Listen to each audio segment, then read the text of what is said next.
नमस्कार, स्वागत है आपका एनएनसी न्यूज में। मैं हूं नीता शर्मा और आप देख रहे हैं न्यूज नाइट। दिल्ली सरकार ने सम विषम योजना को सफल बनाने पर दिल्ली वासियों को बधाई देने के लिए छत्रसाल स्टेडियम में 17 जनवरी को थैंक यू दिल्ली कार्यक्रम का आयोजन किया। मुख्यमंत्री केजरीवाल जब राजनीति के मंच से दिल्ली की जनता को संबोधित कर रहे थे तो तभी अचानक एक महिला ने दिल्ली सरकार से नाराजगी जाहिर करते हुए मुख्यमंत्री केजरीवाल पर स्याही फेंकी और इसके साथ साथ उस महिला के हाथ में सीडी और कागजात भी थे जो मुख्यमंत्री और उनकी कैबिनेट के मंत्रियों के ऊपर फेंके गए। लेकिन हैरानी की बात यह है कि जिस वक्त ये घटना घटी उस वक्त मंच के आसपास दिल्ली पुलिस का एक भी जवान मौजूद नहीं था। हमारी संवाददाता नीता शर्मा ने इस घटना के बाद वहां मौजूद आम आदमी पार्टी के एक सीनियर वॉलंटियर से बात की। मेरे साथ इस वक्त सिविल डिफेंस के वरिष्ठ अधिकारी मौजूद हैं, उनसे जानने की कोशिश करेंगे आखिरकार क्या हुआ था उस दौरान जब मुख्यमंत्री अरविंद केजरीवाल जो है जनता को संबोधित कर रहे थे और उस दौरान एक महिला ने आकर अचानक व्यवस्था को भंग किया। आखिर वो महिला थी कौन, इस बात की अभी तक पुष्टि हो पाई? आखिर क्यों उसने इस तरीके का व्यवहार किया? नहीं, वो महिला कौन थी अभी तक तो नहीं पता चल पाया, क्योंकि यहाँ पे मीडिया के कैमरेज वगैरह लगे हुए थे और वो यहीं से ही आई थी और अचानक जैसे ही आई, क्योंकि सबसे नज़दीक मैं ही खड़ा था स्टेज के पास जो था और मेरे कुछ वॉलंटियर्स थे, तो मैं सबसे पहले आगे भागा और मेरे साथ साथ मेरे वॉलंटियर्स तुरंत वहाँ पर आ गए। तो हमने उसको स्टेज की तरफ नहीं बढ़ने दिया और हम लोगों ने तुरंत उसी वक्त एक घेरा बनाया, जिस घेरे के अंदर हमने उस महिला को जो है एक तरह से ये समझ लीजिए कि कैद कर लिया, अरेस्ट कर लिया, जो भी चीज़ आप समझ सकते हैं।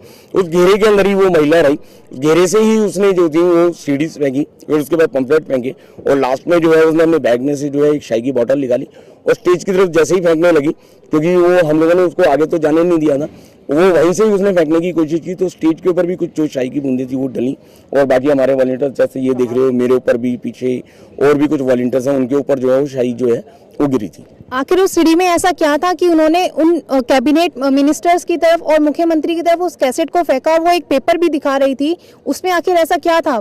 देखिए मैडम, उसमें क्या था ये तो मुझे मालूम नहीं है, लेकिन वो कुछ सीएनजी बोल रही थी उस वक्त जो महिला थी, लेकिन क्योंकि हम लोगों को तो उसको सिर्फ व्यवस्था को काबू करना था और उनको जो है ताकि वो किसी तरीके से वायलेंट ना हो, हमारे को ये चीज़ देखनी थी। और इन बिटवीन ही क्या हुआ कि सारी की सारी जो पब्लिक थी वो खड़े होकर स्टेज की तरफ आने लगी और उसको जो जैसे वो जो महिला थी, हमारे कुछ जो लेडीज महिला वॉलंटियर्स भी आ गए थे और कुछ मेरे ख्याल शायद उसी वक्त वो जो अफरा तफरी के अंदर वो वहाँ से तो निकल गई थी और हम लोग जो है जितनी भी पब्लिक थी उनको संभालने में लग गए थे। क्या अभी उन्हें पकड़ लिया? मैंने सुना है कि दिल्ली पुलिस ने उनको अरेस्ट कर लिया। मतलब यहाँ से पकड़ के गेट तक छोड़ा गया, लेकिन उस टाइम भी कोई दिल्ली पुलिस का कोऑपरेट नहीं था। बाहर गेट पे छोड़ने के बाद भी उसको वहाँ दिल्ली पुलिस ने अंदर इनसाइड कोई कोऑपरेट नहीं था। जब ये घटना घटित हुई थी उस दौरान जो मंच के आसपास दिल्ली पुलिस की कोई व्यवस्था थी? नहीं, दिल्ली पुलिस के कोई जवान मंच के पास नहीं थे, बाकी स्टेडियम में कई जगह पे मौजूद थे। मंच के पास तो सिर्फ दिल्ली सिविल डिफेंस के ही वॉलंटियर्स। जैसा आपने बताया कि जब ये घटना घटित हुई थी तो जो वॉलंटियर्स जो है महिला वॉलंटियर्स को बुलाया गया था, क्या पहले से ये व्यवस्था नहीं की गई थी? महिला वॉलंटियर्स नहीं थी, पास में ही थी, वो भी पास में थी और क्योंकि यहाँ पे सारे जो हम लोग थे जेंट्स थे, महिला भी थी, लेकिन महिला वॉलंटियर जो ज्यादा थी वो इस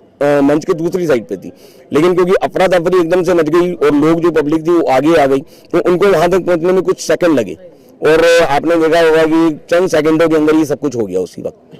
और जैसा कि आपने बताया कि उनके पास इंक भी थी, उन्होंने इंक फेंकी थी और जैसा कि आप देख सकते हैं इन सर के ऊपर इंक फेंकी गई है, किस तरीके से इंक फेंकी गई है और इनके बैग में भी इंक डाली गई है। हो सकता है इस इंक के अलावा कुछ और भी हो सकता था, कुछ ऐसा पदार्थ भी हो सकता था कि जिससे इनको और क्षति हो सकती थी। और इसके अलावा जो कैबिनेट के ऊपर जो सीढ़ीज फेंकी गई थी, जो उनके ऊपर इंक फेंकी गई थी, उससे भी कोई बड़ी घटना को अंजाम दिया जा सकता था। हमें नहीं लगता है कि इस बीच जो है ये सुरक्षा व्यवस्था की बहुत बड़ी चूक है और यहाँ पर खास तौर से महिलाओं को लेकर महिला थी वहाँ पर जो जिसने क्राइम किया है और महिला को रोकने के लिए दिल्ली पुलिस का कोई सहयोग नहीं था, कोई समर्थन नहीं था। इवन वहाँ का कोई भी महिला जो है यहाँ पर दिल्ली पुलिस की महिला कोई भी यहाँ मौजूद नहीं थी ताकि इस घटना को अंजाम देने से रोका जा सके।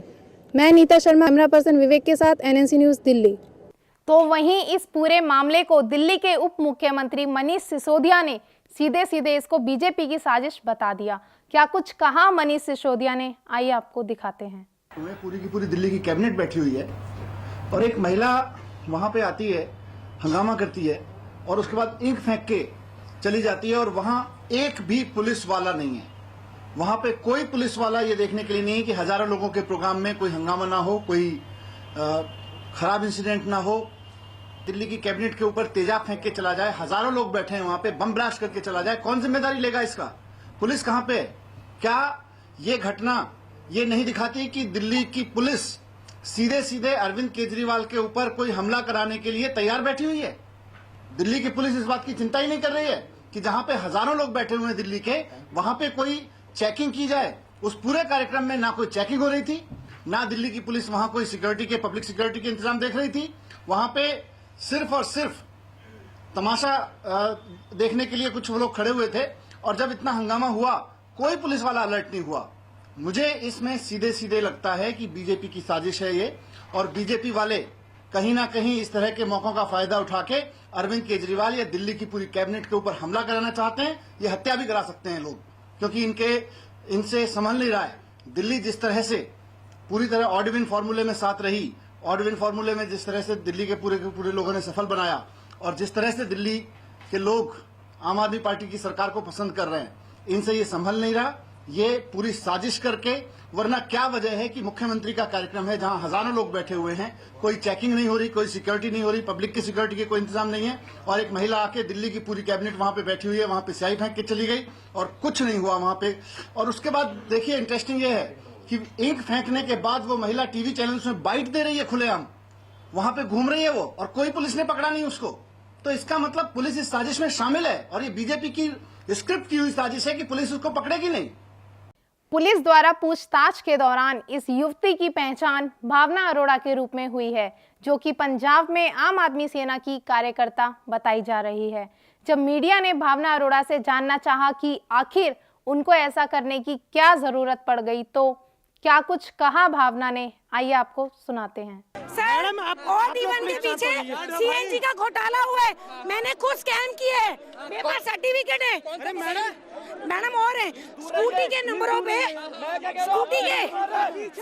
नंबरों पे इन लोगों ने सीएनजी के सर्टिफिकेट दे रखे हैं। एक ही नंबर पे 2 सेंटर्स ने।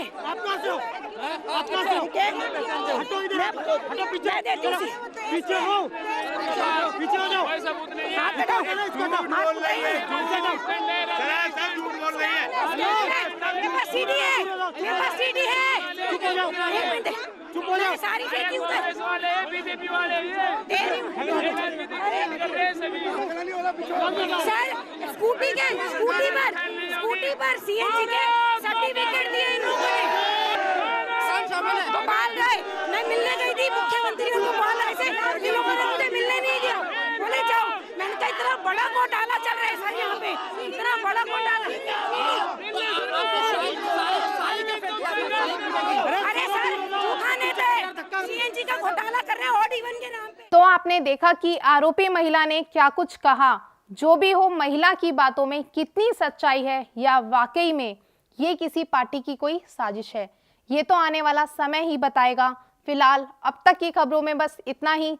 देश दुनिया की तमाम खबरों के लिए देखते रहिए एनएनसी न्यूज़। नमस्कार।